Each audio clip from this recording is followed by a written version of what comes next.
Hola, bienvenidos a Radio Semilla, el podcast de la red de guardianes de semillas, donde hablamos de regeneración de la tierra y de su gente. El episodio de hoy tenemos a Sebastián Con. Sebastián es un gran guardián de semillas, es biólogo y permacultor, lleva toda su vida adulta dedicada a la conservación de la vida silvestre. Es director ejecutivo de la Fundación Cóndor Andino, que investiga y protege el cóndor y otras aves andinas. Y bueno, Sebastián es un experto en todo lo que tiene que ver con la vida silvestre y también la relación de la vida silvestre con la agroecología y la agricultura en general. Pueden seguir a Sebastián y a su trabajo en la Fundación Cóndor Andino en www.fundacioncondor.org. Ahí van a encontrar un montón de información, recién la revisé y es una página web súper cargada de cosas interesantes. Ahí van a encontrar sobre el proyecto del cóndor, pero también sobre el proyecto del águila andina, sobre el centro de rescate de vida silvestre. Algunas cosas que conversamos en el episodio van a poder encontrar ahí referencias en la página web. Así que les recomiendo que la chequen y también les pueden buscar en todas las redes sociales como Fundación Cóndor Andino Ecuador, en Instagram, Facebook, Twitter, TikTok, todas. Así que échenle un ojo. Un recordatorio que las opiniones que cada personaje emite durante los episodios de Radio Semilla son absolutamente personales, no representan a la organización, a la red, al colectivo, son estrictamente personales. Eso, espero que disfruten este episodio tanto como yo disfruté. Para mí hasta ahora es una de las conversaciones más interesantes que he tenido. Sebastián es un tipo realmente fascinante, así que espero que les guste. Les dejo con Sebastián Con.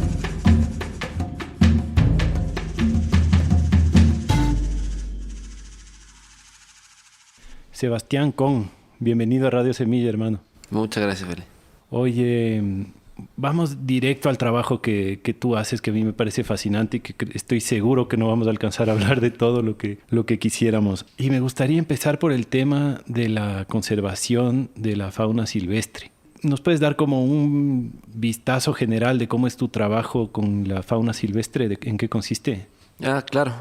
Un gusto primero estar aquí. He escuchado casi todos los otros episodios de Radio Semilla y es muy lindísimo que me consideren formar parte de este grupo y poder compartir la experiencia, ¿no?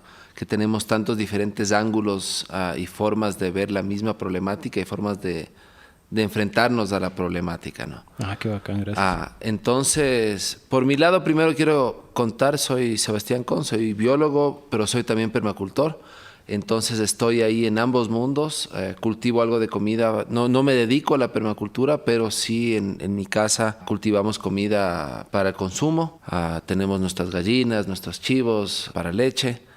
De ahí en mi lado laboral soy biólogo de conservación, director ejecutivo de la Fundación Cóndor Andino aquí en Ecuador. Entonces nosotros en la fundación trabajamos en investigación y conservación de especies amenazadas y utilizamos a la ciencia y tratamos de traducirla y transcribirla en un lenguaje común para que sirva para la conservación. La fundación nació para darle continuidad al proyecto de investigación del cóndor andino que habíamos comenzado gracias a un apoyo fuerte del Peregrine Fund de los Estados Unidos, que vino aquí al país y quiso comenzar un proyecto de investigación alrededor del cóndor, ¿no? Es nuestra ave nacional, una ave emblemática que todo el mundo hablaba cosas del cóndor, se decía que le falta comida, se decía esto, otro, pero en verdad nadie había hecho investigación a fondo en el campo, ¿no? Entonces cuando empezamos, yo también era joven y humildemente confiaba en lo que decían los mayores y los expertos. Decían, al cóndor le falta comida, entonces lo que hay que hacer es darle de comer al cóndor, que hay que reproducir cóndores en cautiverio y liberar a los pichones nacidos en cautiverio, y esa es la forma de salvarle a la especie. Todo era muy egocéntrico alrededor del ser humano, ¿no? Que nosotros tenemos que hacer esto para salvarle. Y tratando de ser humilde veía eso y simplemente decía, bueno, los expertos dicen esto, hay que seguir en el tema. Hasta que un día fuimos al campo y de repente, y yo era de los pocos que sí iba bastante al campo, me iba a las montañas siempre han sido como que mi lugar de sanación, de meditación. Y fui y nunca veía muchos cóndores. Cada vez que veía un cóndor era una emoción brutal, ¿no? Íbamos una vez en un páramo aquí, que ahora es una reserva, la Reserva Chacana de Fundación Jocotoco, y fuimos a conocer el lugar y al primer día había una carroña con más de 20 cóndores, unos 30 cóndores seguramente ahí. Wow. Y me quedé loco. Dije, wow, hay tantos cóndores aquí. Nunca había visto yo eso y sabía que nadie más de los expertos del cóndor habían visto algo así en el país. Entonces dije, pero ¿cómo vamos a hacer todo esto si no sabemos en verdad qué le pasa a la especie? Y ahí me sumé a ese proyecto de investigación que ha revolucionado el conocimiento del cóndor andino, ¿no? Siendo nuevamente una especie tan conocida, tan vistosa y supuestamente se sabía mucha información de ella, la verdad es que no se sabía nada, ¿no? Entonces ahí utilizamos ciertas cosas de tecnología de alta gama, muy buena tecnología moderna, que son los rastreadores satelitales. Y con esos les podemos seguir a los cóndores. Entonces les cogemos a cóndores silvestres o a cóndores que se rescata y se rehabilita y se les pone estos rastreadores satelitales, los cuales nos llevan de la manito. Los cóndores estos se vuelven embajadores de su especie y nos llevan de la manito a conocer dónde está el cóndor, dónde está durmiendo, dónde está comiendo, por dónde vuela, dónde hay lugares de riesgos, por ejemplo, de colisión con torres de transmisión eléctrica, dónde están en áreas protegidas, dónde no, lugares que necesitan más protección, etcétera, ¿no? Entonces, a pesar de que sí es una intervención y les cogemos a estos cóndores, pero los datos que estos dan, puestos en buenas manos y dados a buen uso, que eso es lo esencial, ¿no? Lamentablemente hay muchas personas que también en el mundo de conservación se lanzan flores y dicen que hacen maravillas cuando no las hacen. Y estas tecnologías sí son una intromisión en la vida silvestre si es que no las usas para bien, ¿no? Hay gente que trata de usar estas tecnologías en el mundo de la investigación, es para escribir papers y ser un investigador más duro, para ganarse más fondos, etcétera, ¿no? Entonces lo que hemos hecho aquí es, con un presupuesto extremadamente reducido, le hemos dedicado todo a la conservación de la especie y hemos levantado conocimientos sin precedentes, ¿no? Se conocía, por ejemplo, 32 dormideros en el centro norte del país. Ahora tenemos una base de datos de unos 500 lugares donde duermen, desde la frontera en Colombia hasta la frontera con Perú. Wow. ¿En cuánto tiempo han hecho esa investigación? Comenzamos en 2012, o sea, ya vamos 9 años este año. Y sí, o sea, cambió así. Nosotros también, al comienzo íbamos buscando cóndores y preguntando a la gente. Y siempre es muy importante eso, ¿no? Porque hay gente que se dedica después, poniendo rastreador, a quedarse en la computadora y ver los datos y escribir artículos. Pero no, lo que nosotros hacemos, tenemos equipos que van al campo, atrás de estos cóndores. Hablamos con la gente local, establecemos relaciones, buscamos biomonitores locales, especialmente en los sitios donde hay nidos, y les capacitamos a personas indígenas locales de las comunidades que están con los cóndores, ¿no? Entonces, el cóndor es una especie linda porque nos emociona a todos los ecuatorianos y los andinos en general, y nos ayuda a llegar con este mensaje de conservación. Y ahí algo muy importante es que la gente recuerde que somos una parte de esa naturaleza, ¿no? Que no estamos afuera de eso. Entonces usamos a esta especie y a estos datos como esa punta de lanza para poder llegar con información a las comunidades y tratar de apoyar también a resolver las problemáticas que tienen ahí. Porque lamentablemente, o sea, estamos en un sitio que no funciona el Estado no cumple todos los roles que debería cumplir transversalmente, ¿no? Gran parte de los niveles del Estado funciona así, lamentablemente, ¿no? Oye, Sebas, ¿cuál es la importancia del cóndor? ¿Por qué tiene este estatus cultural, ¿no? Porque, bueno, por un lado sí está en el símbolo de nuestro escudo nacional y creo que no solo en el del Ecuador, creo que en algunos países de la región. Por otro lado, también sabemos que las comunidades indígenas de aquí se relacionaban o tienen leyendas alrededor del cóndor, así por miles, como que tiene un estatus súper alto. ¿Qué le ves tú al cóndor? ¿Por qué tiene esta importancia tan grande? ¿Tiene que ver con su importancia ecológica?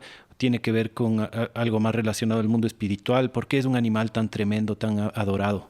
Bueno, hay muchas formas de responderte a eso, ¿no? Desde mi punto de vista como biólogo técnico te puedo dar el rol ecosistémico de la especie, cómo nos beneficiamos, pero hay muchas otras formas de verle a la especie, ¿no? Cuéntame el ecosistémico primero. Claro, primero, bueno, los carroñeros son súper importantes, ¿no? Son los que limpian, son los que mantienen el ecosistema saludable, ¿no? Entonces, cualquier animal que se muere, cualquier enfermedad que surge, son los carroñeros los que desinfectan todo. Y en el Ecuador es mucho más importante porque el cóndor está en los páramos y los páramos son nuestra fuente de agua. Entonces dependemos 100% de la salud de los páramos para estar saludables los seres humanos en Ecuador, ¿no? Si no tenemos esa calidad de agua, primero que se costaría mucho más limpiar el agua para el consumo humano y tendríamos mucho más problemas de salud, ¿no? También. Pero en ese sentido, ¿por qué al cóndor se le ve como lo mejor y al gallinazo se le ve como lo peor? Esos son temas culturales, claro, que el tema del gallinazo yo no lo he estudiado a fondo. Lo del cóndor sí ha cambiado esa percepción a través de los años y los siglos, ¿no? Entonces ya entramos al lado social en un momento, ¿no? Pero primero, bueno, ahorita justamente que estamos en una pandemia es un momento importante de entender esto, que somos una parte de la naturaleza, ¿no? Entonces, todas estas especies, todos estos ecosistemas que nos rodean y de los cuales somos parte, tienen muchísimos beneficios. Entre esos es esto, el controlar estas pandemias y enfermedades, ¿no? Mientras mantengamos los bosques saludables, no van a estar saliendo estas enfermedades zoonóticas y contagiando a los seres humanos. Recordemos que cada 5 años más o menos han estado surgiendo estas enfermedades. Principalmente ha sido en China por el comercio de vida silvestre que hay brutal ahí, lamentablemente el tráfico de vida silvestre es brutal y como hay tanta gente también es muy fácil que se transmitan. Pero en los otros años la H1N1, hubieron otras, el SARS que salió hace unos años también, fueron controlados, ¿no? Este ya fue mucho más virulento y fue imposible controlarlo y se regó así. Y bueno, recién salió evidencia de que parece que no es zoonótica, sino que que ha salido de un laboratorio, pero no quiero que nos metamos en ese tema mucho, pero... Sí, bueno, o sea, solo... mira, yo soy también de los pocos tal vez que sí veo los dos puntos de vista. El lado científico, entiendo que tiene mucho valor la información científica, pero también entiendo que es mal utilizada muchas veces por las farmacéuticas grandes, pero también han aportado ciertas cosas. Claro. En este caso, lo que parece ser, hay ciertos datos que empujan ahorita a pensar que podría haber salido de este laboratorio, pero eso no significa que fue fabricado genéticamente en ese laboratorio, sino que en algún momento cogieron un coronavirus de un murciélago y lo empezaron a criar ahí y a dejar que mute para ir viendo pandemias que podrían suceder a un futuro. O sea, aunque sea hecha en laboratorio, igual viene de algún animal, de alguna vida en algún silvestre. momento sí. Entonces, si preguntas a los veterinarios, especialmente los de vida silvestre, ellos manejan el coronavirus hace muchos años ya. Es lamentable que no se los ha incluido en la toma de decisiones porque ya saben cómo tratar diferentes coronavirus, no este puntualmente. Pero bueno, regresemos a nuestros temas, ¿no? El cóndor también, o sea, es un ave muy grande y muy majestuosa, ¿no? Entonces, el momento que tú estás al frente de un cóndor y lo ves volar, te quita la respiración. O sea, cuando hay veces que tú solo le escuchas, que te pasa así, se te acerca por atrás, es muy especial, ¿no? Entonces, esa es a diferencia de los gallinazos que son bien comunes. Y el cóndor sí es más lindo, digamos, para el punto de vista antropocéntrico, a pesar de que los gallinazos cumplen un rol igual de importante que los cóndores. Pero los cóndores sí están mucho más en el páramo que los gallinazos, ¿no? A los gallinazos están en el callejón interandino o más abajo en la costa o en la Amazonía, en el Ecuador y en Sudamérica, ¿no? Y tiene, como dices, tiene una energía. Yo la única vez que les he visto de cerca fue contigo, que nos fuimos a Antizanilla, debe ser unos 5 años.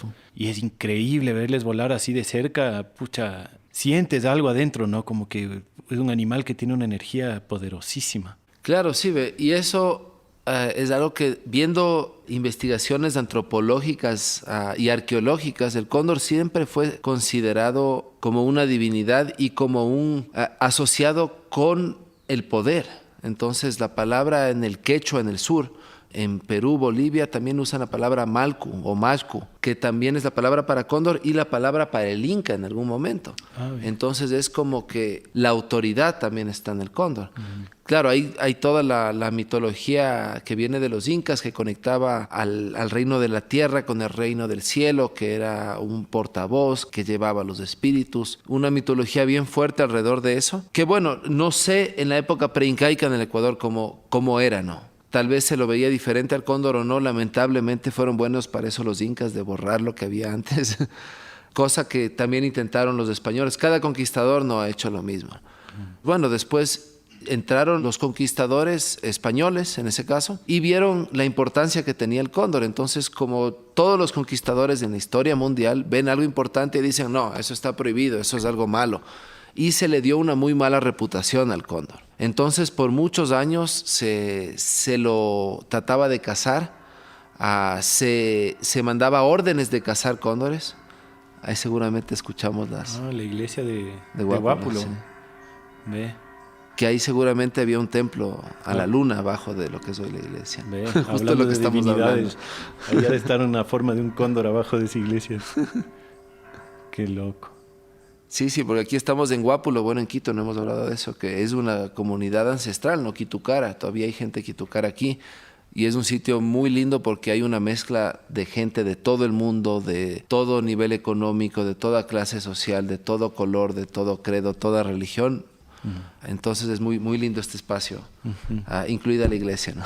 Y bueno, ahora en la pandemia se escucha también cada vez que muere un vecino, suena diferente las campanas y ha sido fuerte. Ah, ¿en serio? Sí. Qué claro, loco. se ha notado eso. Wow.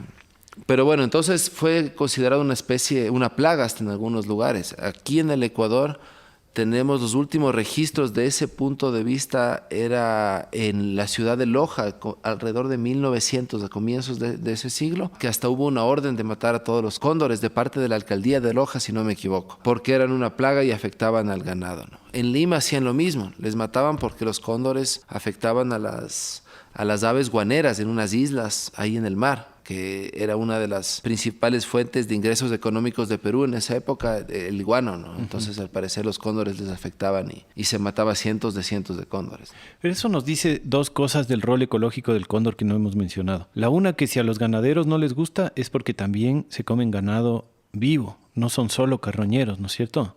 Claro, mira, eso es algo de lo que nosotros también hemos tratado de desmitificar, porque siempre ha habido el mito alrededor de esto y la gente que está en nuestro punto, digamos, los conservacionistas, los biólogos o la gente de ciudad han dicho no pasa, eso es falso, mírale las patas, que la morfología, que la anatomía, que es imposible. En cambio, nosotros hemos venido con una mente más abierta desde el comienzo y hemos tenido un respeto para la gente de campo, que mucha gente en nuestra posición no estaba antes. Y entonces desde el comienzo la gente desde Colombia hasta Chile te dice lo mismo. El cóndor viene, le ataca, le pica el ano, la jala de la cola y de ahí le coge la lengua, y trabajan en grupo. Wow.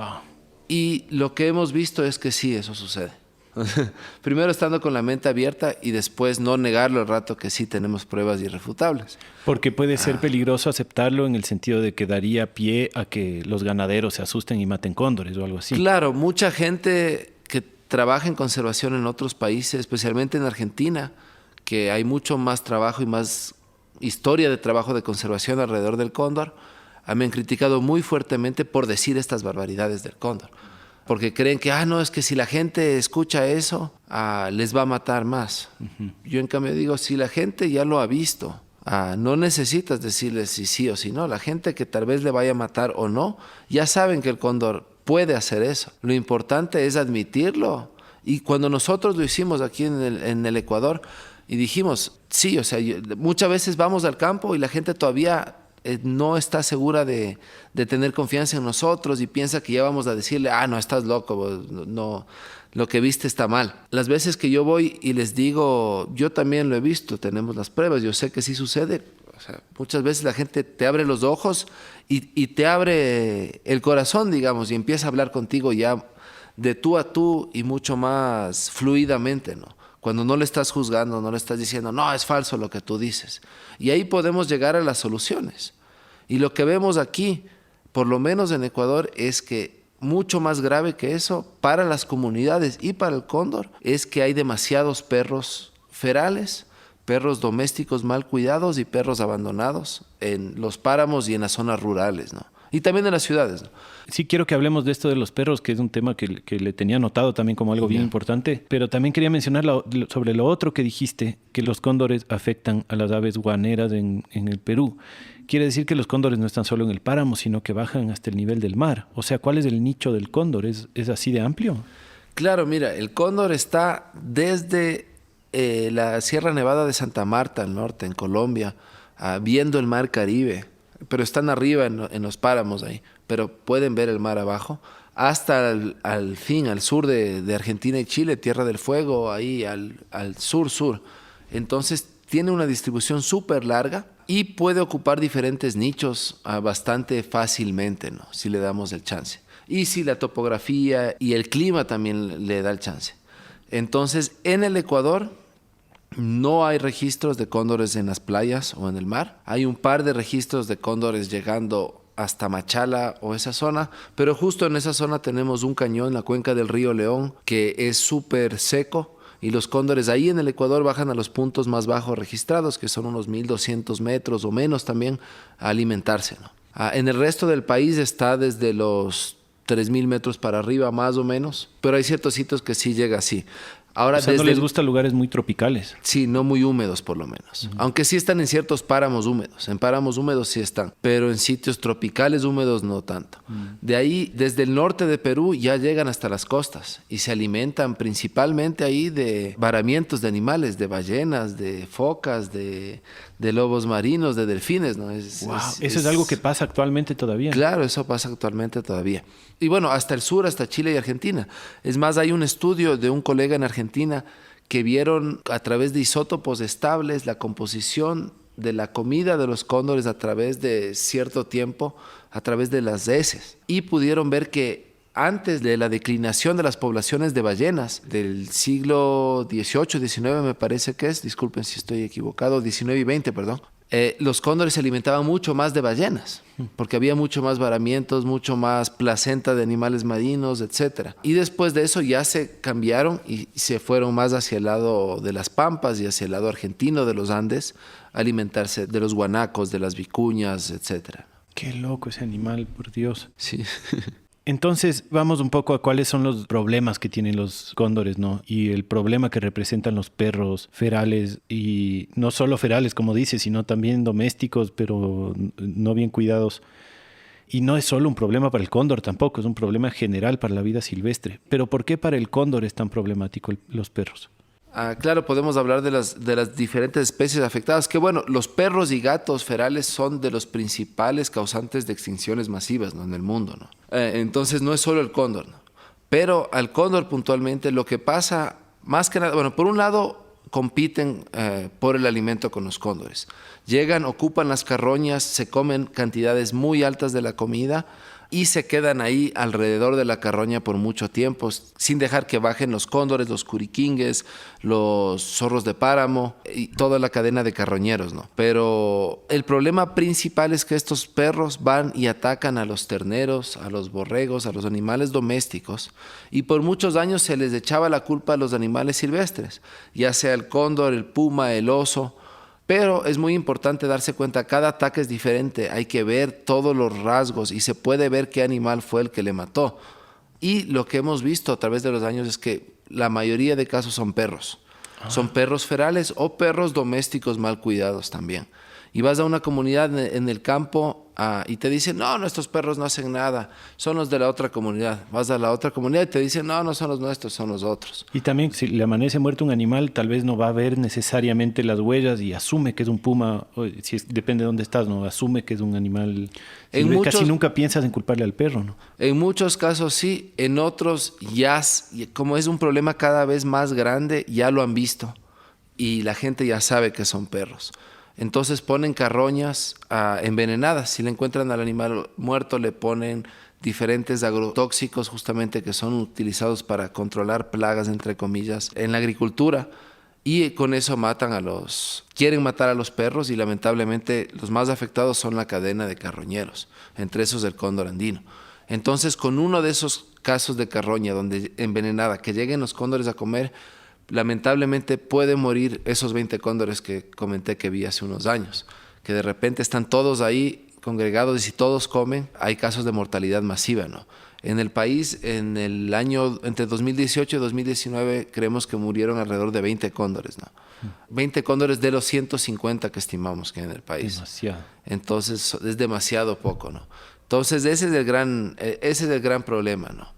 Y lamentablemente estas comunidades son las comunidades igual más pobres, más invisibilizadas del país, principalmente, bueno, en la sierra en general, pero en la provincia de Cotopaxi es donde se ha exacerbado este problema, que es una de las provincias con más desnutrición infantil, con más problemas sociales, y lamentablemente los gobiernos siempre le han tenido al fondo y no le hacen caso a las comunidades, ¿no? Y con bastante agricultura industrial, ¿no?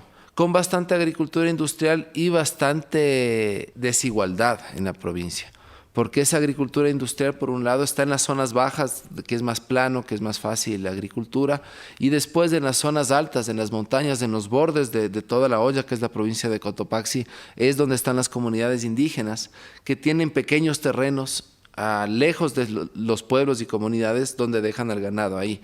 Entonces el manejo no es el apropiado, pero ellos no tienen otra opción, ¿no? Entonces eso es lo difícil. Son problemas sociales que vienen desde hace cientos de años que nunca han sido resueltos, ¿no? ¿Y qué hacemos con el problema de los perros? O sea, ¿cómo se soluciona eso? Si es que no hay como... Bueno, envenenarles en general es una mala idea para la vida silvestre, pero ¿qué se hace? Bueno, el problema, algo que no mencioné antes también, la gente de la ciudad, la gente que va y abandona a los perros en el campo, porque eso pasa constantemente. No es solo cuestión de la gente de las comunidades o la gente campesina, eso nada que ver. Es cuestión de toda la sociedad ecuatoriana y nuestra relación con la naturaleza y con nuestros animales de compañía también. Entonces, el perro creció mucho, ya no le puedes alimentar, vas y le botas al páramo. Y eso pasa constantemente. El problema es en la ciudad también por el ecosistema alrededor de la ciudad, ¿no? O sea, no es solo un problema en los ecosistemas silvestres alejados, Claro. sino que también empeora toda la situación ecosistémica de la ciudad y sus alrededores también, ¿no? Incluso aunque no les vayan a botar, o sea, los gatos en las ciudades son un desastre para lo que sea que queda de vida silvestre, ¿no? Y alrededor. Sí, sí. Pero es más un tema de conciencia, entonces dices tú. Sí, un tema de conciencia y de muchas cosas, ¿no? Entonces, para resolver ese problema tenemos que hacer varias cosas paralelas, ¿no? Todas son igual de importantes. Una es campañas masivas de esterilización de perros en las comunidades rurales y en las ciudades también, ¿no? Cada gobierno local debe asumir esas competencias y hacer ese trabajo, ¿no? Es muy difícil. Nosotros yo quiero estar en el campo paseándome, viendo cóndores, tomando notas, datos, siendo biólogo, pero viendo esta problemática nos hemos puesto a esterilizar perros también. Entonces el año pasado esterilizamos a más de 1000 perros aquí en los páramos orientales de Quito, porque justamente esta es la zona de mayor concentración de cóndores en el país. Pero deberían los gobiernos locales ser los que hacen esto y apoyar a las comunidades. Entonces, campañas de concientización de manejo responsable, de tenencia responsable de mascotas. También se debe hacer temas legales de prohibir, por ejemplo, la reproducción de mascotas para hacer negocio. La gente que reproduce perros y que los vende por ser un perro de tal raza y por hacer plata son parte del problema. ¿Tú crees que eso debería ser ilegal? Yo creo que debería ser muy regulado y controlado, por lo menos. O sea, sí hay ciertos usos para ciertas razas. Por ejemplo, los border collies son increíbles para pastorear. Los pastores pastores alemanes para tal cosa, los perros de temas policiales. O sea, hay ciertas razones para reproducir perros de razas, pero deberían ser bien pequeñas de esa lista, de esas razones, y no por hacer plata y venderlos como mascotas y venderlos como objetos. Y llenar de pitbulls y mezclas de pitbulls que después terminan no siendo un perrito feral de esos, sí, de esos sí. chiquitos, sino ya un perro medio denso andando por los Claro, sí, páramos. lamentablemente son muy lindos los pitbulls, pero necesitan un buen dueño que les cuide. Igual muchas otras razas, ¿no? Lamentablemente también, bueno, existen ya por lo menos, bueno, los colegas de la WCS hicieron un estudio en el 2015 y se estimó que había por lo menos unos 50,000 perros ferales ya en los páramos del Ecuador. ¿Qué es la WCS? Wildlife Conservation Society. Es una ONG grande internacional que también trabaja aquí en el país. Entonces ellos hicieron ese estudio y esa información es muy útil. Estimamos que ya se ha duplicado ese número seguramente. Entonces lamentablemente ya hay esos números altos de perros ferales que son salvajes, que son agresivos y no pueden ser readoptados. Entonces esos perros sí se necesita darles una muerte humanitaria, una muerte humanizada, capturarles y tratar de que no sufran y que mueran. Entiendo que hay mucha gente, especialmente en las ciudades, hay estos movimientos animalistas que tienen buenas intenciones, pero lamentablemente no hay que pensar con el corazón, ¿no? Esos perros matan a muchos animales y si no hacemos algo al respecto, también son un problema de salud pública. También, por ejemplo, en la India, que no se ha hecho algo al respecto, manejan la cifra de cuántos niños y ancianos son matados por estas bandadas de perros ferales. ¿En serio? Es una de las cifras que utilizan, o sea, simplemente es parte de lo que cuentan cada año. Qué loco. Entonces sí es brutal eso, ¿no? Y aquí sí hemos tenido casos ya de ataques de estos perros. Bueno, puede sonar medio crudo, pero tú dices capturarles y matarles de la manera más humanitaria posible. Y no se puede, digamos, no servirían para comida de cóndores mismo, carroñeros, si es que se les mata en los páramos, por ejemplo, como saben hacer en Galápagos. Yo me acuerdo que había, no sé si siga esa política de matar cabras porque estaban destruyendo el ecosistema y dejarles o que la gente coma o que los animales de ahí se las coman, ¿no? Me parece que en Galápagos sí trataban de retirarlas. O sea, en Galápagos no hay esa cadena de carroñeros tan fuerte como en los páramos. Es que el problema de eso es cómo le das esa muerte humanizada sin que también le vaya a afectar al cóndor. Bala. Entonces, no puedes darle bala porque ahí tienes Se el come plomo. la bala. Claro, se puede comer la bala y le puede hacer daño. Y puede ser que el perro no muera rápidamente. Claro. Entonces, lo que hacen, porque no queremos hacer daño. Y ese problema de gente piensa que, no, hay que adoptarles. Pero en las ciudades hay cientos de miles de perros callejeros que necesitan hogar y que no lo consiguen. Y las fundaciones que se dedican a la adopción de perros están sobrecargadas. Están sobrecargadas todas y no se puede hacer más. O sea, necesitamos cambiar esa mentalidad de todos y no irnos al centro comercial o al mercado a comprar un perrito. Es ir a una de estas fundaciones o adoptar un perrito de la calle. O ir a matar un perrito en el páramo en vez de adoptarle. O sea, no estamos diciendo eso, pero sí debemos desmitificar el tema y poder hablar del tema. El problema es que reaccionamos del rato que se publica algo de esto en redes. Seguro, capaz que ahorita nos caen encima por esto. La gente ataca y de una empieza, hasta te amenazan de muerte por decir algo así. A nosotros muchas veces nos consideran que odiamos a los perros. Pero no, tenemos aquí 3 perros adoptados, donde manejamos centro de rescate, otros cientos de perros adoptados. Entonces, no, nada que ver con eso. Y si nos toca darles esa muerte humanizada, lo haremos con una lágrima en el ojo, pero entendemos por qué debemos hacerlo, ¿no? Y que no hay otra opción. Es como un tema que va bien profundo por la relación que tenemos con los perros como humanos, ¿no? Como tenemos una relación con los perros simbiótica desde hace, creo que como 30,000 años. Uh-huh. Y los perros han sido cruciales para la sobrevivencia del humano, o no solo para la sobrevivencia, sino más bien para el devenir del humano, para lo que llegó a ser el humano, para la construcción de la civilización, para la agricultura, para lo que sea. Sí, sí. De alguna manera, ellos fueron compañeros nuestros para construir este desastre y ahora nosotros nos vemos medio en la obligación de controlar su población, pero no... Nosotros seguimos libres de esa culpa, ¿no? Eso es como yo estoy tratando de pensar un poco en el discurso animalista también, ¿no? Sí. ¿Y los humanos qué, no? Claro, nosotros seguimos haciendo mierda todo y nos creemos que estamos en derecho de matarles a los perros. Pero, pucha, claro, con los humanos ya es diferente la cosa, pues, ¿no? Claro, sí, o sea, no vamos a decir, hagamos un holocausto. La muerte humanizada para los humanos, claro. Vemos ahorita con el COVID que ha muerto mucha gente, ha habido mucho dolor, mucha gente asustada, mucha gente paniqueada, hasta gente que no ha sufrido, no se ha enfermado, no ha muerto, ha tenido problemas psicológicos. Imagínate, ¿qué haríamos con una muerte masiva así? Y esta muerte que ha habido con el COVID no reduce nuestra población humana, ¿no? Claro. No reduce significativamente para hacer un cambio en nuestro impacto en el ecosistema. Tendría que ser algo mucho más fuerte, que supongo que vendrá. Lamentablemente, si continuamos con esta relación negativa con el planeta, con el ecosistema, van a venir nuevas pandemias, ¿no?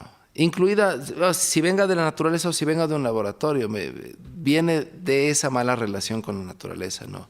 Yo no veo esa diferencia, ¿no? Y la próxima podría ser más virulenta que esto. O sea, bien o mal nos tocó suave de alguna manera este virus, ¿no? Por supuesto, imagínate el ébola, que ha sido tan feo, que de repente se empiezan a morir y a sangrar por todos los poros del cuerpo y los huecos y la nariz y los ojos.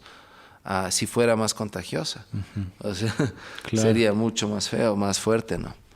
Entonces, sí, y con esa experiencia del cóndor hemos tratado también de aplicarla con otras especies, ¿no? Porque vemos que hay ese hueco, que lamentablemente aquí en el Ecuador no entendemos que somos el país más mega diverso del mundo. Y eso digo yo porque somos el que más especies tenemos por metro cuadrado. Tenemos un país tan diverso y tan comprimido, tan pequeño, pero tenemos mucho más especies que gran parte del mundo, ¿no?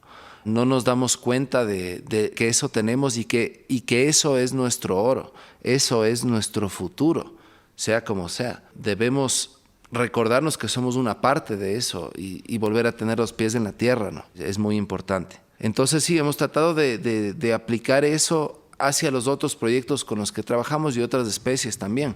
Por ejemplo, está el águila andina, Spizaetus isidoris, el nombre científico, que es un águila hermosa, muy grande, majestuosa, igual en la cima de la cadena trófica, que ha sido invisible, que resulta que casi nadie le conoce, al menos que se te hayas llevado tus gallinas, que el Ministerio de Ambiente ni siquiera conocía que existía la especie, por poco. O sea, nos tocó educar a varias áreas protegidas, diciéndoles, vean, aquí tienen esta águila que está en peligro crítico de extinción. ¿Qué tan crítico? Peligro crítico en Ecuador y en peligro a nivel mundial, ¿no? Esta águila está solo en los Andes. Está solo en los bosques nublados, más que nada, entre los 1.200 y los 2.700 metros de altura.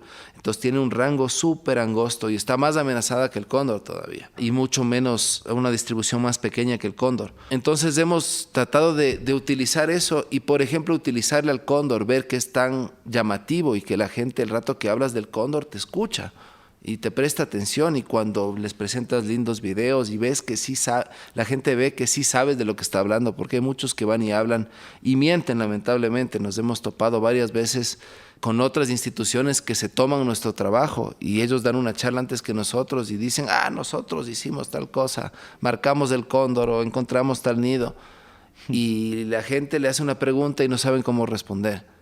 Entonces, lamentablemente nos topamos con eso constantemente, ¿no? Pero bueno, hemos cogido esa experiencia con el cóndor y aplicadole al águila andina. Entonces, se conocía en esa especie unos 6 nidos históricos en el país y había 4 conocidos activos en el 2017 cuando comenzamos, hace no mucho tiempo. Ahorita estamos en 28, 29 nidos que conocemos, ¿no? Entonces, es una información valiosísima. Y es una especie que, lamentablemente, cuando la gente va, tala el bosque, entra, caza a las presas nativas que come el águila, las águilas se adaptan y comen las gallinas y afectan a la gente, y lamentablemente la gente mata a las águilas por eso y se reproducen muy, muy lentamente, ¿no?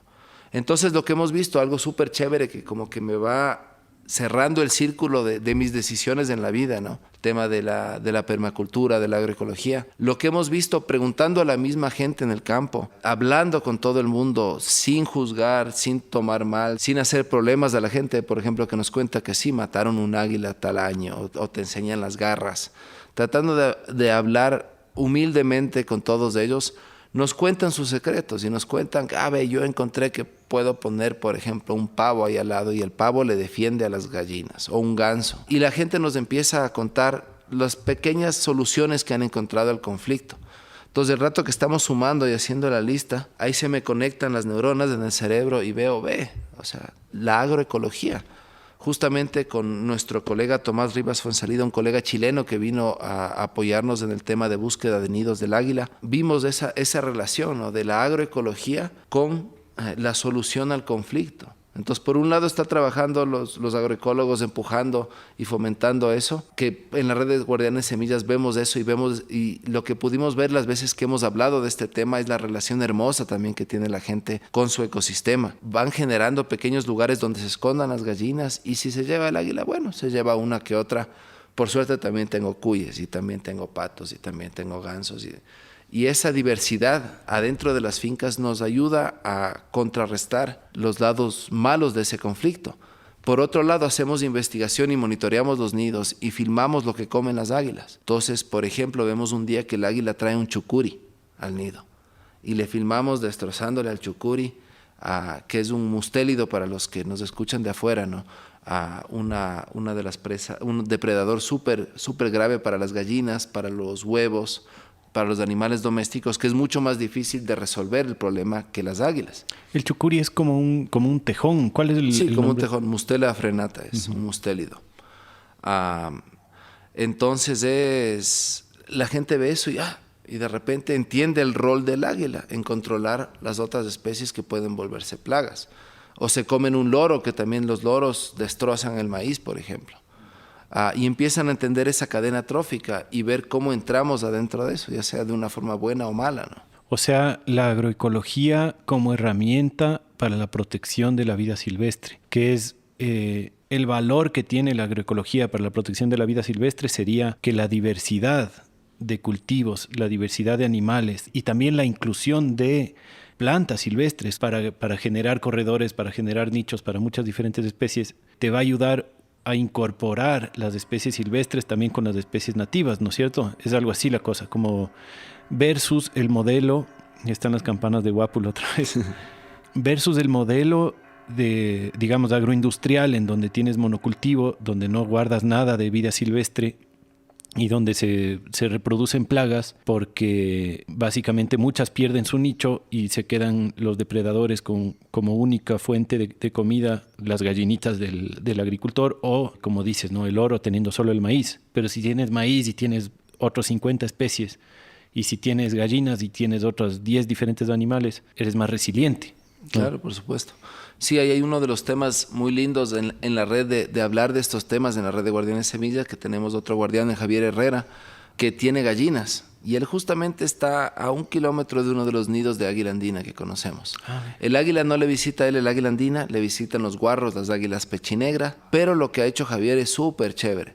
Él tiene un perro, un border collie, al cual le ha entrenado. Y eso es de pasar también todos los días ahí en el campo y pasar todos los días con tus gallinas, ¿no?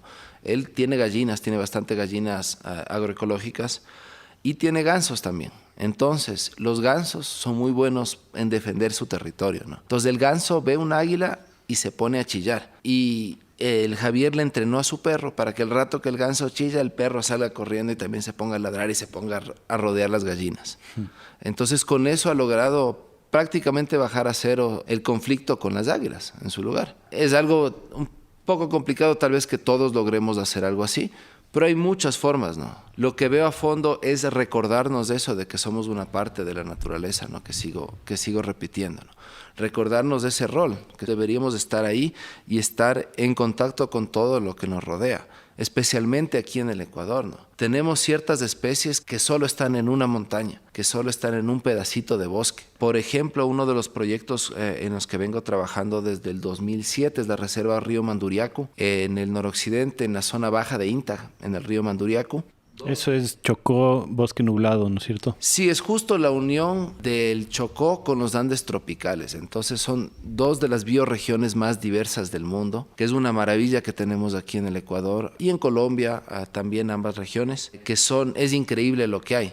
Y justamente esta reserva está en la unión de las dos. Entonces tenemos animales del Chocó, por ejemplo el jaguar, que hubo gente que lo creía extinto en Esmeraldas ya por unos años, pero sí sabemos que hay una población ahí todavía. Y también tenemos al oso andino que baja desde los Andes tropicales, ¿no? Entonces, muy lindo, muy especial. Ahora en ese bosque, que simplemente por coincidencia de la vida llegamos ahí y pudimos comprarlo para conservarlo, sin saber qué es lo que había. Pero empezamos, el rato que empezamos a hacer investigación científica y utilizar la ciencia para la conservación, nos fuimos dando cuenta de las maravillas que hay ahí. Por ejemplo, en la primera salida con un herpetólogo profesional, a Ryan Lynch, un buen amigo, que fuimos ahí, a los 15 minutos nos encontramos con un sapo que nos quedamos locos, nos quedamos así viéndole y no sabíamos qué era. Y Ryan, que es el herpetólogo, todos los otros ranas y sapos que habíamos visto antes, les cogía, les tomaba fotos para identificar. Esa de repente se puso pálido y dijo, chuta, ¿qué es esto? Y decidió no toparle para no hacerle daño, no sabemos qué es. Y se ve que es algo muy raro. Entonces le tomó muy buenas fotos sin toparle y llevamos las fotos, trajimos de vuelta a Quito y nos demoramos como unos 6 meses de los mejores herpetólogos de Quito darse cuenta qué especie era, ¿no? Era el Andinophrine olalai, se llamaba en ese entonces, ahora es Raevo olalai, el sapo andino de Tandayapa. Pero resulta ese sapo se creía extinto por más de 30 años, ¿no? Solo el tipo que lo vio la primera vez lo encontró, cogió, colectó un individuo y con eso describió la especie y de ahí no había sido visto en todo ese tiempo. A pesar de que en el sitio donde supuestamente fue encontrado habían ido muchas personas a buscarle, ¿no? Entonces resulta que, bueno, ya a través de los años hemos estudiado esa especie, hemos hecho un trabajo fuerte con amigos herpetólogos de Estados Unidos, de aquí, el Biodiversity Group, o aquí en el país con Jaime Culebras, que es un fotógrafo y biólogo increíble. Es un nombre artístico, supongo. Ese es su nombre ya de todo, ya se llamó Jaime Culebras. Debes conocerle alguna vez ahí para que conversen. Suena interesante. Entonces, hemos hecho investigación y hemos seguido a esta especie a través de varios años. Lo encontramos el 2012, me parece. No, 2010 la primera vez. Y ahora sabemos que es casi que la especie más común en unos 2 kilómetros cuadrados alrededor de la casa que tenemos ahí. Wow. Pero afuera de esos 2 kilómetros cuadrados no existe. O sea, ahí es lo más probable que te topes con ese sapo el rato que sales de noche, pero te vas al otro lado del río Manduriaco y no existe. Entonces, esa especie está en esos 2 kilómetros cuadrados. Qué loco. Y lamentablemente tenemos una concesión minera encima. El Estado ecuatoriano decidió vender nuestra biodiversidad y nuestro futuro por hacer algo de plata rápida y hacer toda la campaña política que hicieron los últimos gobiernos. No hablemos de política porque nos agriamos la conversación. Pero sí podemos recomendarle a la gente que escuche el episodio con el José Cueva, que hablamos de minería un poco más a fondo y los detalles técnicos y políticos. Claro, sí, ahí faltó el lado biológico, ¿no? Que con José hemos hablado un poco del tema, pero faltó un poco mencionar que, por ejemplo, en ese caso, ese sapo se va a extinguir el rato que entre la compañía minera. O sea, si es que entra, porque todavía sí, es que entra. Bueno, ya han entrado ilegalmente. El problema que tenemos es que es una batalla de David versus Goliat, que lamentablemente ellos están pensando de aquí a 10 años. Ellos ya saben lo que van a hacer, tienen su discurso, tienen su trabajo ya hecho, ya saben qué es lo que van a hacer y nosotros estamos reaccionando a lo que están haciendo ahorita. Pero ellos están pensando de aquí a 10 años, ¿no? Pero entre David y Goliat ganó David, ¿no? Sí, lo entiendo. Lo entiendo y eso es lo que espero. O sea, tenemos esperanza de que la unión en las comunidades de la zona más alta de INTA ayude a contagiarse a esta zona baja. Pero esta es una zona baja que ha sido completamente botada, invisibilizada y sin oportunidades de tener una vida digna. Entonces, eso es parte de la batalla, es tratar de ver que la gente tenga esas oportunidades. A los agricultores, lamentablemente, son la última rueda del coche y la gente va y cultiva y se pasa todo el año trabajando y todo se decide de acuerdo a lo que quiera el intermediario que viene a comprarles, el verde, el maduro, la yuca, lo que sea que produzcan. Ese intermediario dice, no, hoy día yo te pago $5 el quintal. Y te pagó $5 el quintal. Entonces ese es el gran problema, ¿no? Debemos conectar el campo con la ciudad, debemos darnos cuenta y espero que esta pandemia ayude por lo menos a eso, a darnos cuenta de esa importancia. Yo creo que sí ayudó. Inicialmente mucha gente abrió los ojos, se dio cuenta de la importancia de la gente en el campo. Mientras la gente en la ciudad tal vez se haya encerrado, la gente en el campo ha seguido trabajando todos los días y nos ha seguido alimentando. Entonces eso es muy importante de que esas oportunidades de tener una vida digna lleguen hasta esos sectores si queremos conservar. Porque en esa zona lamentablemente llega la compañía minera, soborna a unas pocas personas, les ofrece cosas y les da miles de dólares, que es muchísimo para la gente en la comunidad y para la compañía son centavitos, no es nada, son sueltos. Y soborna a la gente y con eso se gana las comunidades y divide las comunidades. Entonces, eso es lo difícil de esa batalla, que como ves en INTA, como contó José, es de muchos años, de décadas. Esperemos que ahorita hay casos emblemáticos en la Corte Constitucional que podían ayudar a decidir ese futuro. ¿Qué futuro queremos en el país? Ya sea servicial a estas compañías que nos botarán sus migajas o en verdad un futuro en el cual apreciamos nuestra diversidad y en el cual tenemos una vida digna, ¿no? Que ahí es donde está nuestro summa causae, ¿no? Y bueno, y se ve una pequeña luz, van a disculpar los oyentes que no son del Ecuador, pero recientemente ganó la presidencia de la Asamblea Nacional el movimiento indígena y tiene una mayoría con su bloque y son los que están más opuestos a la minería. Entonces se ve por ahí que puede haber una luz de que... Y además que el presidente firmó un acuerdo de consulta previa informada y no sé qué. Entonces, capaz esperemos, que se logra.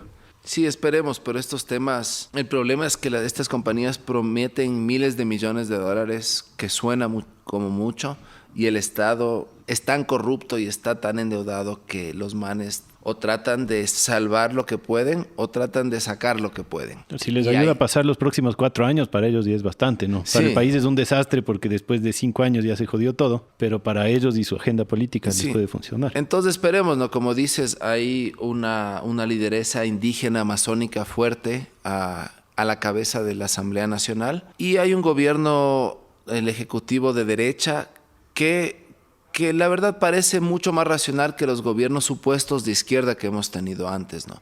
Yo ya he pasado más allá de eso, derecha versus izquierda. Yo lo que he visto con nuestra experiencia en Ecuador y en América Latina es que los dos son lo mismo, pero con diferentes discursos. Están ahí para explotar al que está más abajo y explotar a la Pachamama, explotar a la tierra y beneficiarse de eso, pero con un discurso diferente. Lamentablemente nuestros gobiernos de izquierda han hecho lo mismo en Ecuador, Correa. Bueno, Lenin comenzó de izquierda, se pasó a la derecha, pero Correa con un discurso de izquierda y distrayéndonos con ciertas cosas, con el tema de Yasuní Tete, con el tema de derechos de naturaleza en la Constitución, hizo cosas terribles para la naturaleza, ¿no? Muy en contra de las comunidades locales, en contra del discurso que daban. O sea, esa es la cosa, es lo que quiero decir, que no existe esa derecha versus izquierda, que nos queremos creer. Y yo tengo un pensamiento y una ideología más de izquierda, y lo he tenido toda la vida, pero me he dado cuenta que da lo mismo a la final. Y así deberían ser juzgados todos, no importa su partido político o si estoy de acuerdo o en contra de ellos. Deberíamos ver el lado práctico. Todos tenemos un lado bueno y un lado malo. Esa dicotomía me parece falsa y me parece que es una forma del sistema de tenernos ahí peleándonos abajo y no salir de ese y dedicarnos, chuta, yo tengo que hacer mi huerta. O sea, esa es una revolución real y llegar a un cambio real, lograr salir de ese sistema. Ya sea lo que hablamos antes de los animalistas, que en muchos casos son veganos y juzgan al resto por no ser veganos. Al ser agroecólogo y al ser permacultor, yo veo un rol muy importante de los animales adentro de ese sistema. Y considerándome una parte del ecosistema, los animales están en todos lados. Debemos ponerlos y usar animales útiles en su rol ecosistémico. Por ejemplo, las gallinas. Aquí yo boto todo el compost que generamos en la casa, todo lo orgánico pasa a las gallinas. Las gallinas se comen eso, lo que no comen ellas pasan a las lombrices. Y así vamos cerrando el círculo aquí mismo en casa, ¿no? Y eso es muy importante hacerlo, ¿no?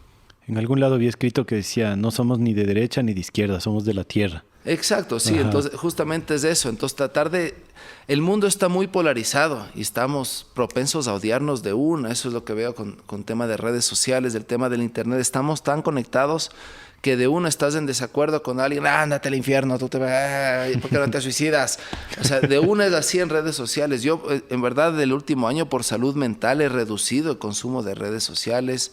Casi no las uso, un poco las uso por trabajo porque sí es necesario para comunicar la conservación y esos temas. Pero es muy tóxico la forma en que llevamos no solo la vida diaria, pero la política también. Uh-huh.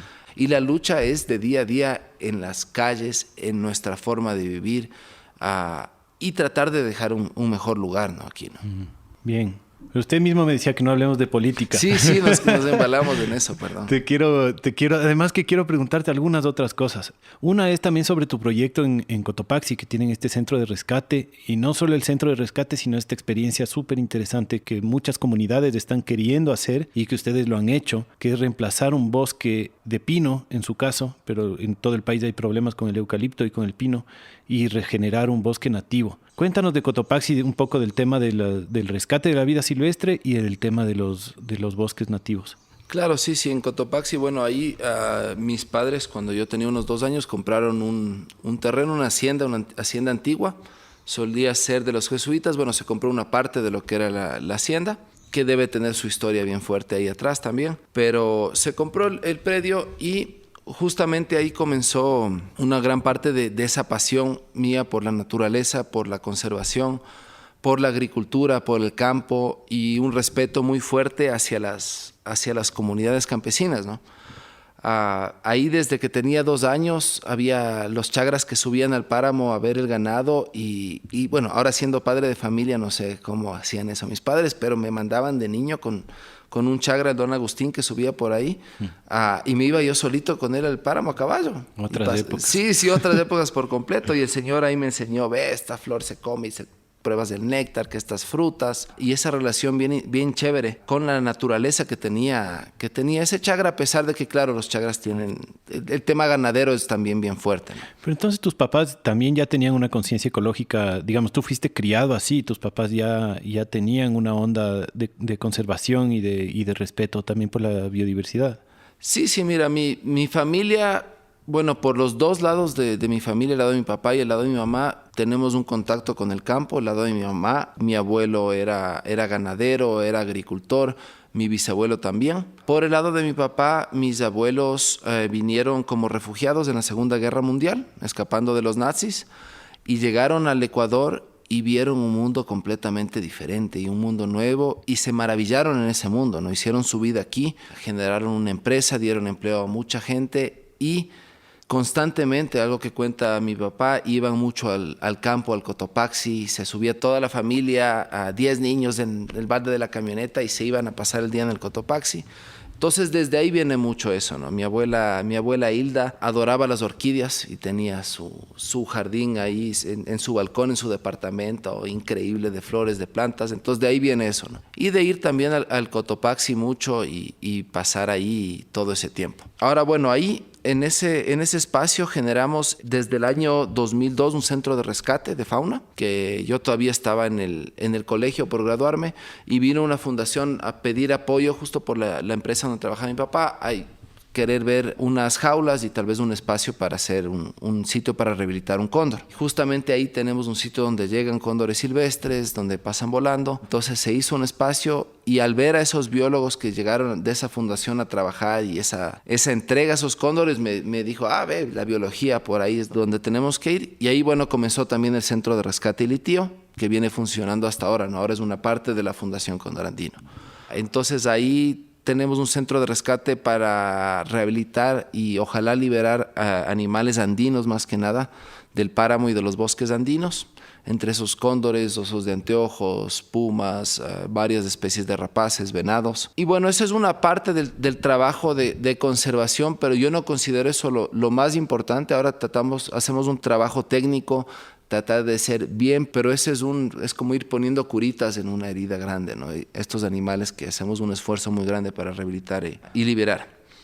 Ahora, otra parte también de lo que hacemos ahí es, en los 90 se sembró en la zona bastantes pinos, justo cuando Aglomerados Cotopaxi, que son nuestros vecinos inmediatos, empezaron a sembrar pinos en la zona alta, que había un páramo degradado. De nuestra hacienda, mis padres sembraron estos pinos ahí, con una idea de reforestar, ¿no? Sin el conocimiento técnico y con buenas intenciones, pero sin saber los daños ambientales de los pinos, ¿no? Ahora, pero lo que hemos hecho es, alrededor de unas 100 hectáreas, es a través de los años ir cosechándolo sustentablemente y permitiendo que se regenere el bosque nativo abajo, porque tenemos unas zonas donde sea que había bosque nativo no se topó y no se hizo nada. Entonces las semillas están ahí, el suelo se recuerda lo que debe ser y quiere regresar constantemente a hacer eso. Ahora, normalmente en el manejo del pino, lo que se hace, la gente tiene a los pinos muy cerca y va y hace tala rasa, y va y corta todo a los 10, 20 años y vuelve a sembrar. Eso es lo opuesto a lo que nosotros fomentamos y hacemos. Nosotros vamos cortando cada año un poco. Tenemos 1 o 2 equipos pequeños de gente haciendo el trabajo a mano, sin maquinaria muy pesada para no hacer mucho daño al suelo, y cosechando de una forma consciente y sustentable, ¿no? Entonces, por ejemplo, inicialmente vamos cortando las ramas y sacando. Lo importante es que siempre que llegue algo de sol al piso, que circule el viento, y ahí puede la vida nativa volver a surgir. El pino acidifica bastante el suelo, pero a los bosques andinos no le molesta tanto eso. El eucalipto es más difícil. Hay una persona aquí en el Ilaló, un guardián me parece que está haciendo algo de temas con eucalipto, que vale la pena en algún momento que hables con él. Debe ser súper interesante ver qué se puede hacer con eucalipto, porque hay demasiado eucalipto en todo lado, ¿no? Entonces lo que hemos hecho con el pino es ir sacando, por ejemplo, de cada 10 árboles sacamos 3. Un año, y nos vamos moviendo, y después de tal vez 3 o 4 años regresamos a la misma zona y sacamos otros 3 o 4 o 5, vamos viendo en cada lugar. Y donde vemos que los árboles nativos y el chaparral, se le conoce aquí, pero digamos que es un bosque andino, vuelve a crecer y a retoñar, dejamos esas zonas libres y ya retiramos el pino. Entonces, siempre el rato de cosechar se daña lo que está creciendo abajo del pino, pero lo que hacemos es que botamos los árboles en una fila. Entonces, especialmente en las zonas de pendiente, botamos todos los árboles en la fila y les bajamos como hecho resbaladera por una línea, que será unos 3 metros de ancho, que baja todo destrozando y queda eso dañado. pero el resto, entonces van quedando varias líneas paralelas, digamos, bajando desde el monte, y el resto dejamos que los árboles nativos ya retoñen y no se hace daño al resto. Las zonas donde se bajaron los pinos y donde se fue destrozando, ahí o reforestamos, ponemos árboles nativos que puedan crecer rápido, o vuelve ya a crecer por su cuenta, ¿no? ¿Y cuántas hectáreas crees que han regenerado? Entonces, bueno, tenemos alrededor de unas 100 hectáreas que están en pino inicialmente. De esas, yo pensaría que ahorita están unas 60 ya en regeneración. Y lo que hemos dejado es al lado del camino para que sea fácil de cosechar y que nos ayude a proteger un poco a los árboles, es dejar barreras de viento de los pinos maduros. Entonces ahí primero que es una fuente de ingresos para el centro de rescate y para todo el trabajo de la finca que hacemos ahí. Y después que ayudan también a proteger del viento a los árboles nativos que vamos sembrando. Los árboles nativos de aquí y a esa altura crecen bastante lento, entonces el rato de tener esa barrera ayuda a mantener una temperatura propicia para que crezcan y crecen un poco más rápido en zonas donde no tenemos eso, ¿no? Uh-huh. Entonces eso es chévere, que vamos uniendo todos nuevamente esos puntos de la permacultura, la forma de ver el mundo de la permacultura, de la biología, de la conservación, y lo aplicamos de una forma real, ¿no? que funciona. Y a la vez sin quitarle la lógica productiva, es decir, son maderas valiosas, igual el pino lo cosechas, lo usas, mantienes un poco de pino también, no es que no es una visión de el mal contra el bien, no es una visión de lo invasor contra lo nativo como el bien y el mal, sino como esta es la realidad que hay ahorita y claro, hay que favorecer la regeneración de lo nativo, pero a la vez hay que aprovechar lo nuevo, ¿no? O la realidad, lo que está ahorita. Claro, ahí justo también adentro de los pinos, mientras van creciendo, también hacemos silvopastura, tenemos animales, tenemos llamas, alpacas o caballos pastoreando ahí abajo. También cosechamos los hongos del pino, también cosechamos moras, mortiños y varias otras frutas nativas que están ahí en el chaparro, en los bordes adentro, que vamos comiendo ahí. Es muy lindo, ¿no? Ir con los niños y cosechar y comer, salir con un balde de mortiños o de hongos o lo que sea, ¿no? que podamos encontrar ese día, ¿no? Uh-huh. Genial. Sebas, tengo una pregunta por encargo sí. de la Cari Bautista de Galápagos, que yo le dije, voy a hablar con el Sebas Con. ¿Tienen alguna pregunta? Y la Cari me dijo, por Dios, dile qué puedo hacer para traer vida silvestre a mi huerta. Quiero que vengan lechuzas porque tengo un problema de ratas. Ese me parece otro tema interesante de cómo integrar la agroecología y la vida silvestre, ¿no? Claro, por supuesto, eso es una parte súper interesante, importante, y un saludo para Cari. Esperemos poder ir a visitar a Galápagos pronto y ver la finca ahí. Bueno, lo que haría en Galápagos es un poco más complejo que el resto del mundo, digamos. En Galápagos no hay una diversidad tan alta de rapaces, sí hay la lechuza de campanario.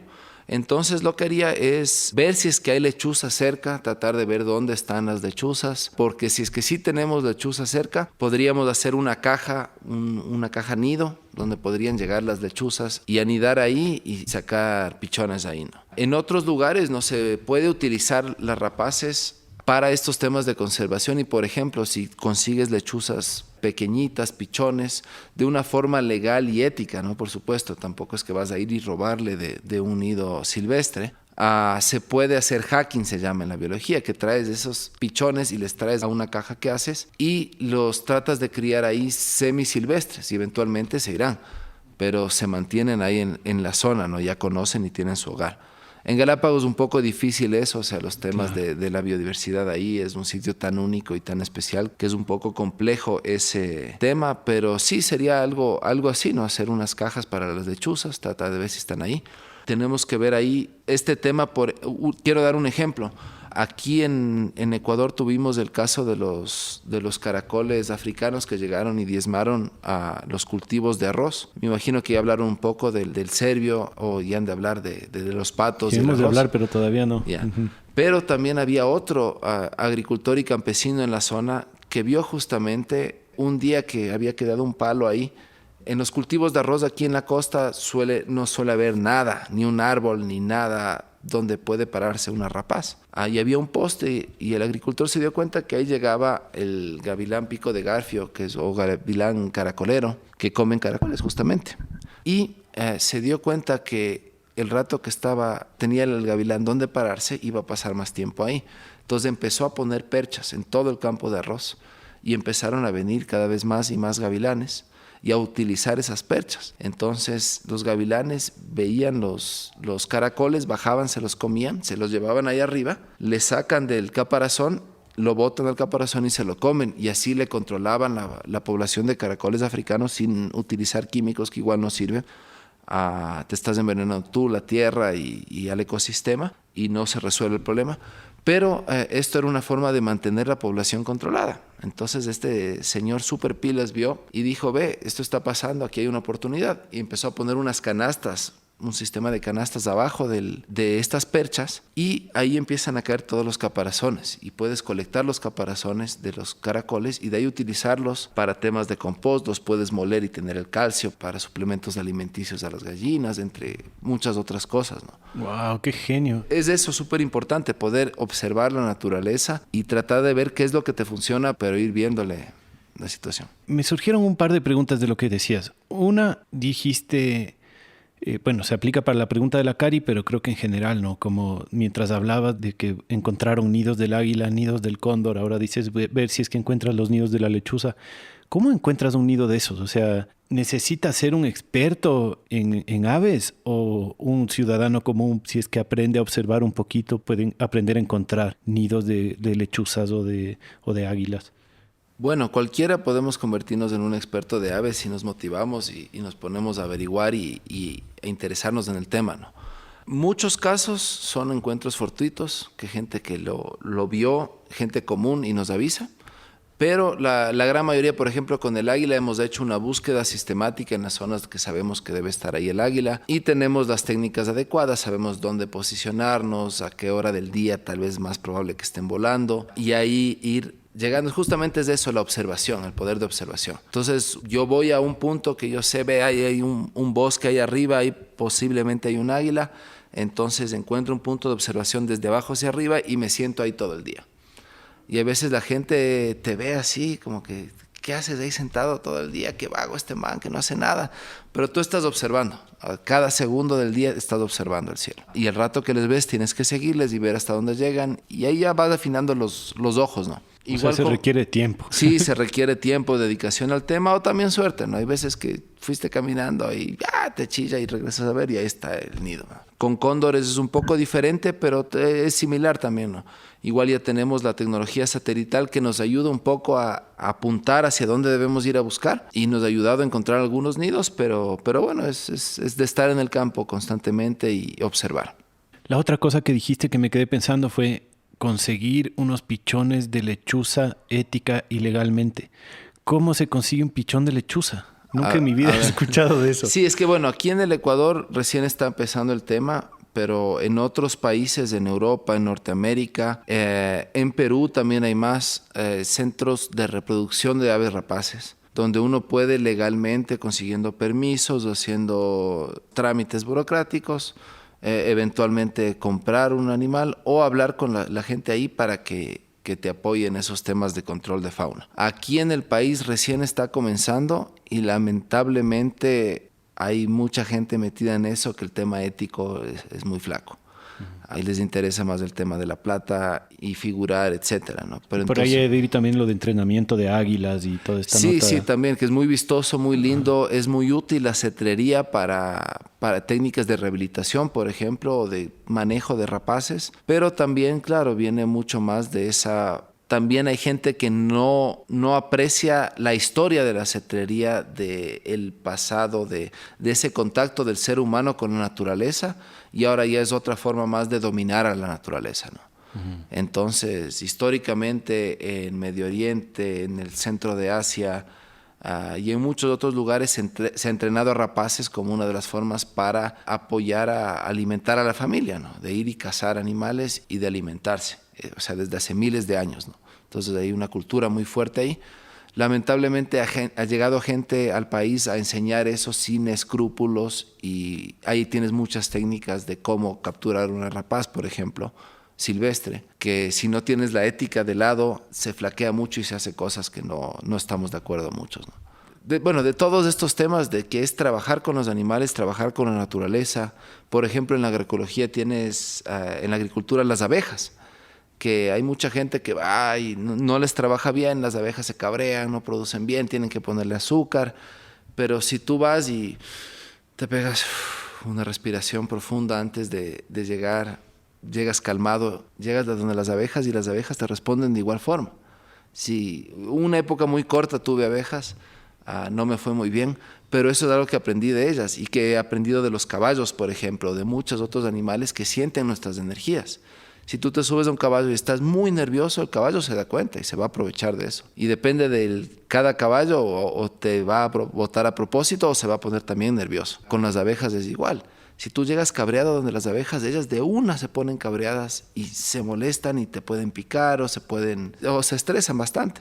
Pero si llegas súper tranquilo, si es la época que tenía abejas, me sentaba a meditar unos 5 minutos, como hicimos al comienzo, y llegaba súper centrado y concentrado en el momento, y las abejas responden de la misma manera, ¿no? Uh-huh. Entonces bien chévere todas estas formas de ver estas relaciones, ¿no? Uh-huh.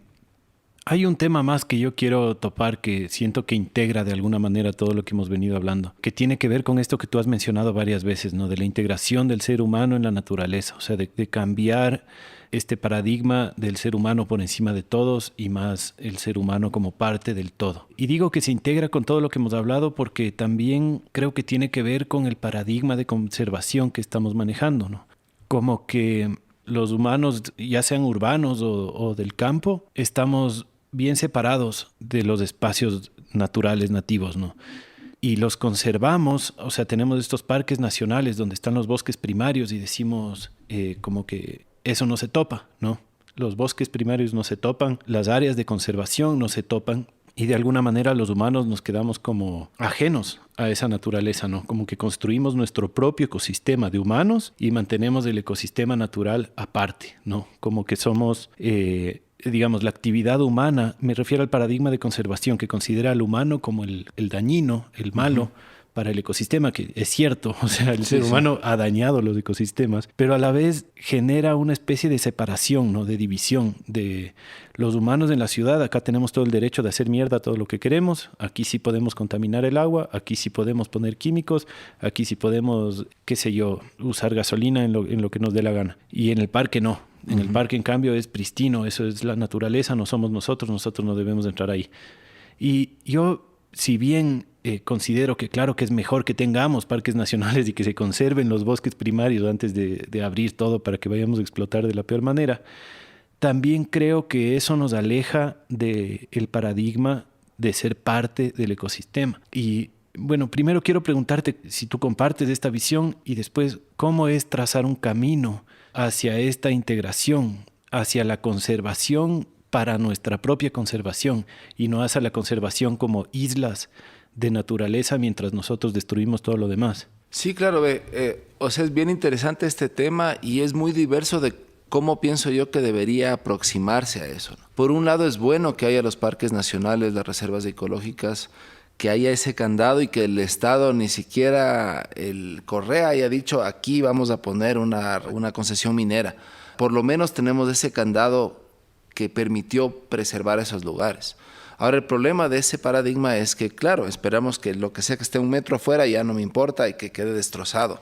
Y algo que hemos visto con la investigación del cóndor y con los datos satelitales es que los cóndores, por ejemplo, pasan el 70% del tiempo afuera de las áreas protegidas del Estado. Entonces, los parques nacionales y áreas protegidas, aunque ocupan un gran área, no le están protegiendo al cóndor completamente. Si no protegemos al cóndor afuera de las áreas protegidas, se nos va a extinguir también adentro de las áreas protegidas. Uh-huh. Entonces, con eso hemos logrado un poco que personal del Ministerio de Ambiente, los guardaparques, también salgan de las áreas protegidas y hagan un esfuerzo de conservación afuera, que también es muy importante. Ahora, está bien nuevamente que haya zonas donde no debemos entrar y hacer una finca ni ningún desbroce ni nada. Por ejemplo, lo que te mencioné del sapo antes.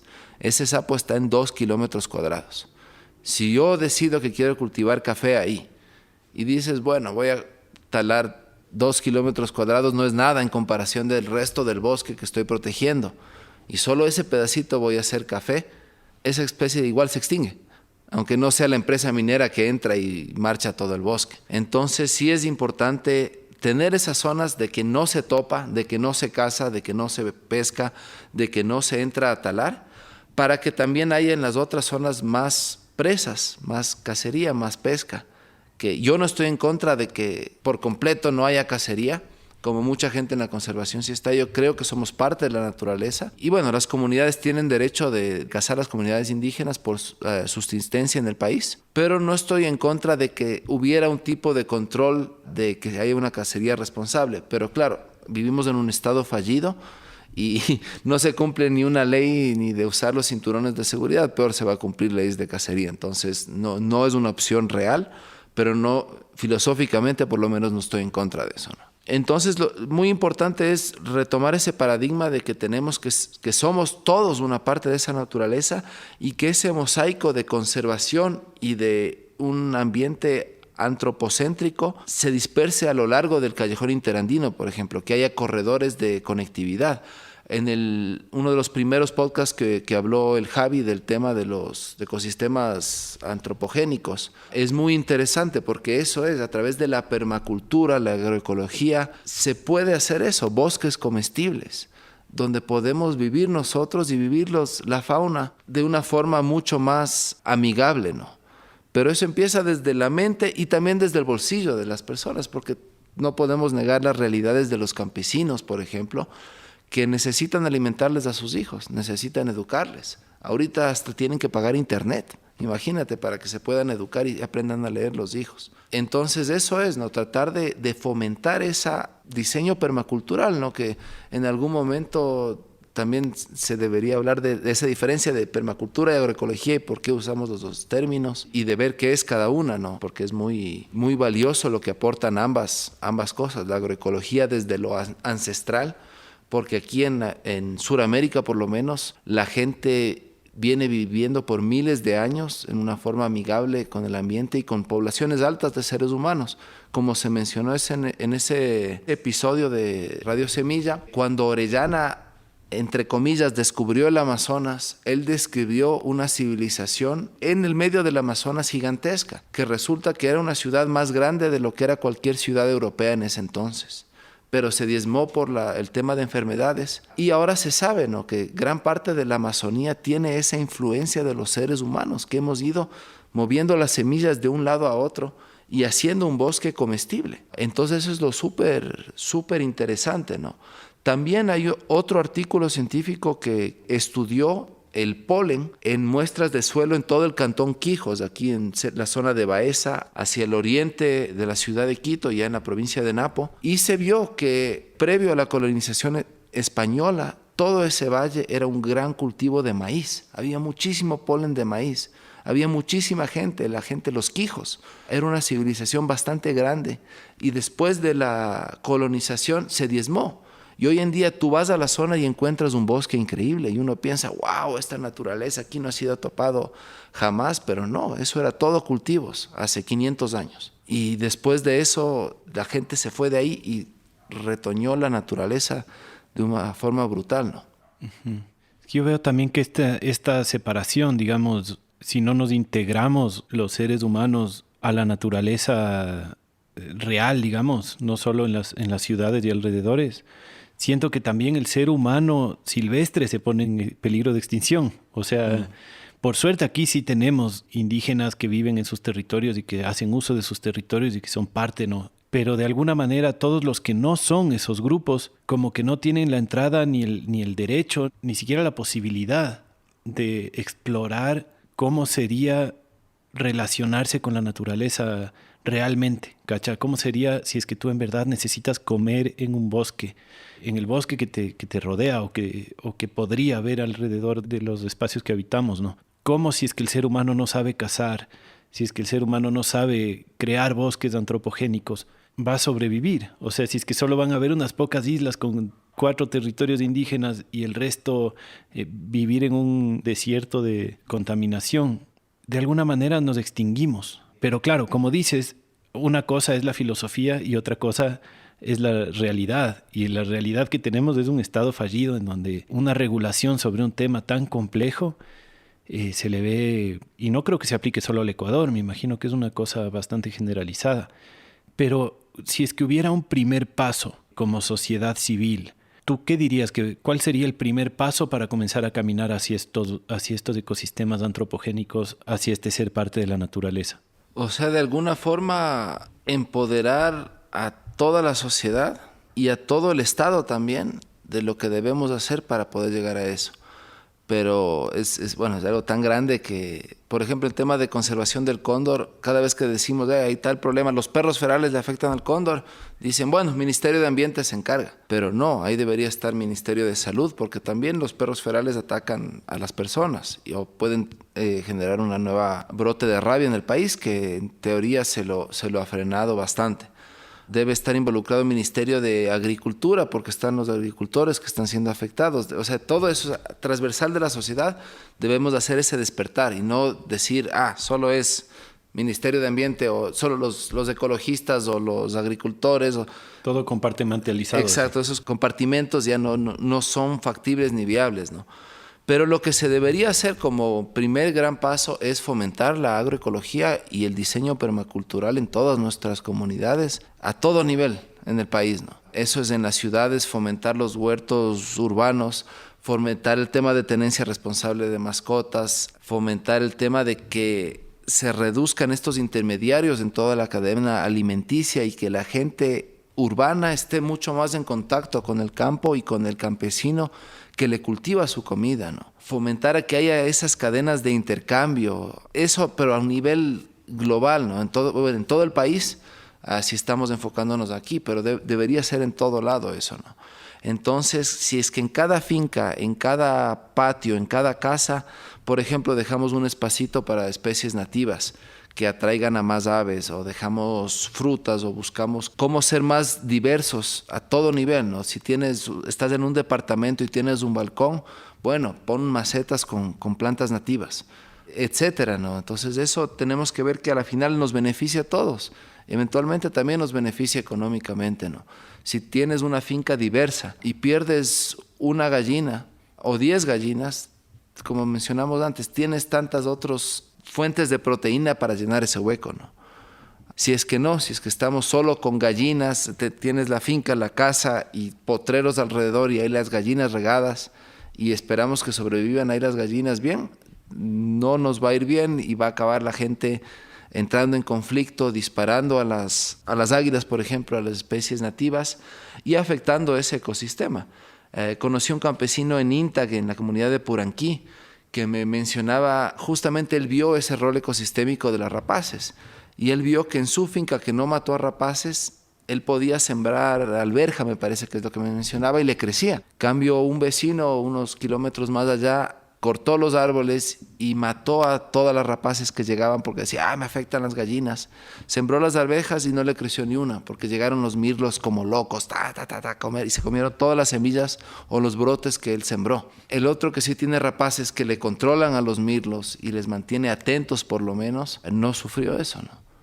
Entonces es eso, es ser parte de la naturaleza, es algo que nos beneficia también a nosotros. Al final pensamos en nosotros muchas veces, no todos tenemos la empatía de quiero ser parte de la naturaleza. O sea, hay cierta gente que le podemos llegar solo diciendo, date cuenta que te beneficia a ti tenerle al cóndor comiendo la carroña en el páramo, o de tener este bosque en la fuente de agua, etcétera, ¿no? Uh-huh. Yo preguntándote el primer paso y tú estás ya fuiste y volviste de alguna forma. Ya estás regenerando páramos, estás cuidando cóndores, águilas, osos, sapos, del bosque nublado. Pucha, Sebas, yo te quiero felicitar y agradecer por el trabajo que haces porque eres un maestro. Muchas gracias, muchas gracias. Es parte de la misma batalla. Todos debemos sumar esfuerzos para dejar que este mundo sea mejor, ¿no? Cada uno desde nuestra trinchera. Igual nuevamente te felicito a ti, a Radio Semilla, porque es muy lindo estos episodios y nuevamente me siento honrado de estar considerado con el mismo grupo de las personas que me precedieron. Y tenemos que seguir adelante en esto, ¿no? Y seguir sumando esfuerzos. En todo este trabajo que te he mencionado lo hacemos no solo nosotros o yo, sino con un equipo fuerte de la Fundación Cóndor Andino. Somos como unas 15 personas, pero también en el Cóndor trabajamos con el Grupo Nacional de Trabajo del Cóndor Andino, que somos como unas 25 organizaciones, que todos aportamos, cada uno desde nuestra trinchera, a un granito de arena para la conservación del cóndor, ¿no? Igual es en la red de Guardianes de Semilla, que estamos tantas personas que vamos aportando cada uno desde su manera y su forma a que sea mejor este mundo y que podamos sobrevivir como especie a la final. Porque el planeta seguirá, ¿no? No estarán las situaciones, la situación bien para nosotros los humanos. Si, por ejemplo, las concesiones mineras de Ninta llegan y se destroza absolutamente todos los bosques que hay ahí, y las comunidades, lamentablemente ahí hasta están las comunidades metidas en las concesiones, les importó mierda, les valió mierda todo, o sea, están queriendo que el ser humano se extinga en todo Intac, ¿no? Todo García Moreno ahí en la zona. Y solo para cerrar, ¿de dónde sacas tu optimismo? ¿Qué te da optimismo de lo que está pasando ahorita?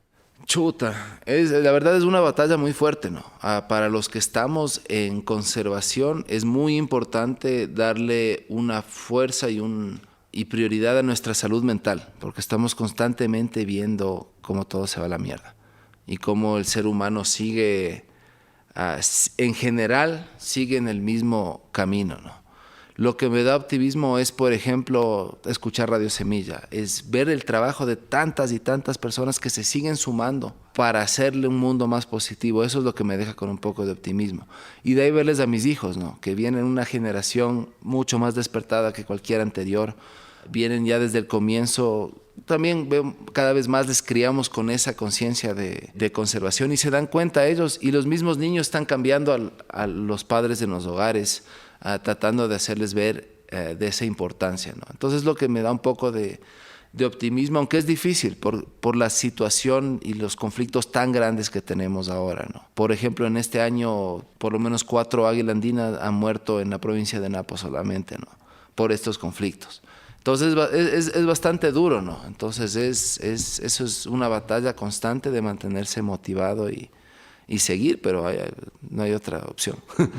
No hay otra opción. Igual yo confío que somos suficientes los que estamos generando esta regeneración como para que haya Ojalá. un futuro regenerativo. El problema es que cuando se ve globalmente las cosas, hay estas empresas que tienen tanto poder global y les vale un bledo todos estos temas, solo quieren hacer más plata y siguen destruyendo. Yo pienso que ahorita estamos en un punto tan crítico que me parece que ellos están destruyendo mucho más rápido de lo que estamos restaurando. Y es esa la batalla, de darle con fuerza, de lograr que ellos destruyan menos y que logremos nosotros restaurar más también. O que ellos se pongan a restaurar. Si lo hacen, bacán. Pero eso es lo difícil. O sea, estamos en un punto crítico. Por un lado, me fascina ver la investigación y lo que pasa en Marte, por ejemplo. Toda la información que está saliendo ahorita de ahí.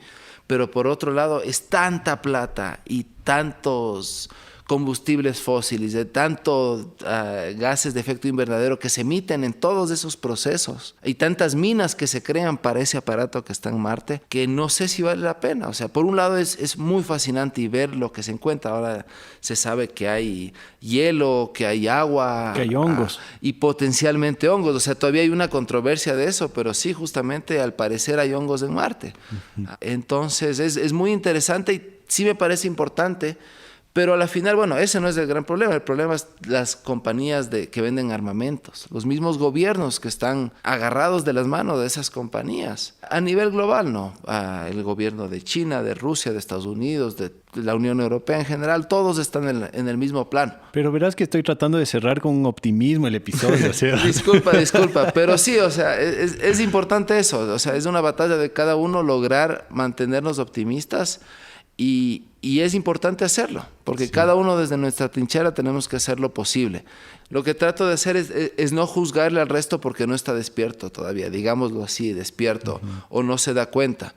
Y eso incluye a mucha gente que en teoría está en nuestro lado, por ejemplo, que he hablado un par de veces mal de los veganos, seguramente ya nos atacan por ahí. Ellos tienen unas buenas intenciones, pero a la final no están con los pies en la tierra. Piensan que somos separados de esos animales y hay que salvarles y protegerles, que deben tener una vida digna, sí, pero de que debemos interactuar con ellos también.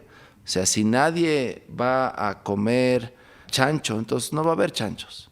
Y para mí el chancho es una herramienta increíble para la restauración de suelos, por ejemplo, entre otras cosas, ¿no? Entonces eso, tratar de no juzgarnos y mantenernos todos, cada uno hacemos lo que podemos y esforzarnos a hacer eso, ¿no? A cada uno desde nuestro ámbito. Y como decía un invitado anterior, el Ronald Sistek decía, sea que lo logramos o sea que no lo logramos, que lo que sea que hagamos, lo hagamos sin miedo y con confianza. Exactamente, hay que meterle con todo, con confianza y con todo el amor que podamos, ¿no? Gracias, Sebas. Sí, Qué fue un bacán. gustazo. Un gusto también.